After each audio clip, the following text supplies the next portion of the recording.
आप देख रहे हैं लाइव इंडिया हर पल। अमेरिका द्वारा लगाए गए 50% टैरिफ का सीधा असर झारखंड पर भी पड़ा है। झारखंड के टेक्सटाइल उद्योगों को इससे बड़ा झटका लगा है। मालूम हो कि अमेरिका ने आयातित टेक्सटाइल और हैंडलूम उत्पादों पर भी टैरिफ बढ़ाया है। इसने झारखंड के तसर सिल्क, खादी और अन्य रेडीमेड वस्त्रों के उत्पादों को बड़े स्तर पर प्रभावित किया है। झारखंड की टेक्सटाइल कंपनियों के 80% ऑर्डर रद्द कर दिए गए हैं। अन्य कंपनियों पर भी असर पड़ा है। बता दें कि झारखंड के टेक्सटाइल और सिल्क उद्योग से करीब 3 लाख लोग प्रत्यक्ष और अप्रत्यक्ष रूप से जुड़े हुए हैं। इनमें ग्रामीण महिलाएं, बुनकर, कताई करने वाले कारीगर और सिलाई कढ़ाई करने वाले मजदूर बड़ी संख्या में शामिल हैं। यदि निर्यात घटता है तो इन सब के सामने रोजगार का बड़ा संकट खड़ा हो सकता है। उद्योग विभाग के वरिष्ठ अधिकारी ने कहा कि राज्य से हर वर्ष करीब 700 से 800 करोड़ रुपए के वस्त्र उत्पादों का निर्यात विदेशों में होता है, जिनमें अमेरिका की हिस्सेदारी लगभग 35% है।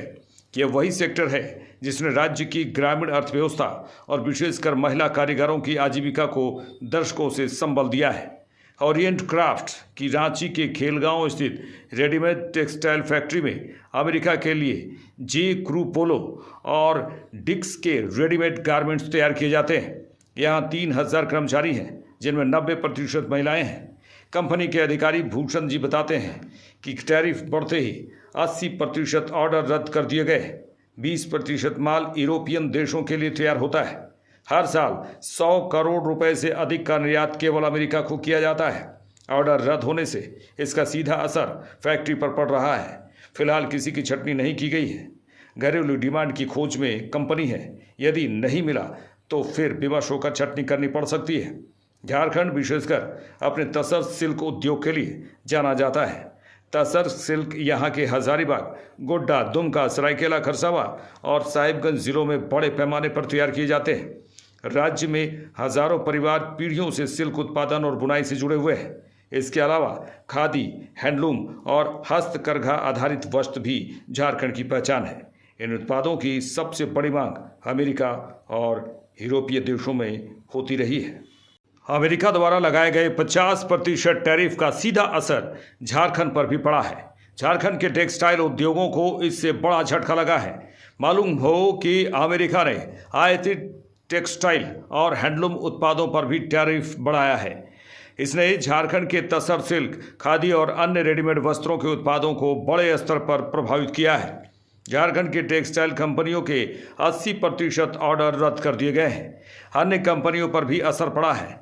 बता दें कि झारखंड के टेक्सटाइल और सिल्क उद्योग से करीब 3 लाख लोग प्रत्यक्ष और अप्रत्यक्ष रूप से जुड़े हुए हैं। इनमें ग्रामीण महिलाएं, बुनकर, कताई करने वाले कारीगर और सिलाई कढ़ाई करने वाले मजदूर बड़ी संख्या में शामिल हैं। यदि निर्यात घटता है तो इन सब के सामने रोजगार का बड़ा संकट खड़ा हो सकता है। उद्योग विभाग के वरिष्ठ अधिकारी ने कहा कि राज्य से हर वर्ष करीब 700 से 800 करोड़ रुपए के वस्त्र उत्पादों का निर्यात विदेशों में होता है, जिनमें अमेरिका की हिस्सेदारी लगभग 35% है। यह वही सेक्टर है जिसने राज्य की ग्रामीण अर्थव्यवस्था और विशेषकर महिला कारीगरों की आजीविका को दशकों से संबल दिया है। ओरिएंट क्राफ्ट की रांची के खेलगांव स्थित रेडीमेड टेक्सटाइल फैक्ट्री में अमेरिका के लिए जे क्रू पोलो और डिक्स के रेडीमेड गारमेंट्स तैयार किए जाते हैं। यहाँ 3000 कर्मचारी हैं, जिनमें 90% महिलाएं हैं। कंपनी के अधिकारी भूषण जी बताते हैं कि टैरिफ बढ़ते ही 80% ऑर्डर रद्द कर दिए गए। 20% माल यूरोपियन देशों के लिए तैयार होता है। हर साल 100 करोड़ रुपए से अधिक का निर्यात केवल अमेरिका को किया जाता है। ऑर्डर रद्द होने से इसका सीधा असर फैक्ट्री पर पड़ रहा है। फिलहाल किसी की छटनी नहीं की गई है। घरेलू डिमांड की खोज में कंपनी है। यदि नहीं मिला तो फिर विवश होकर छटनी करनी पड़ सकती है। झारखंड विशेषकर अपने तसर सिल्क उद्योग के लिए जाना जाता है। तसर सिल्क यहाँ के हजारीबाग, गोड्डा, दुमका, सरायकेला खरसावा और साहिबगंज जिलों में बड़े पैमाने पर तैयार किए जाते हैं। राज्य में हजारों परिवार पीढ़ियों से सिल्क उत्पादन और बुनाई से जुड़े हुए हैं। इसके अलावा खादी, हैंडलूम और हस्तकरघा आधारित वस्त्र भी झारखंड की पहचान है। इन उत्पादों की सबसे बड़ी मांग अमेरिका और यूरोपीय देशों में होती रही है।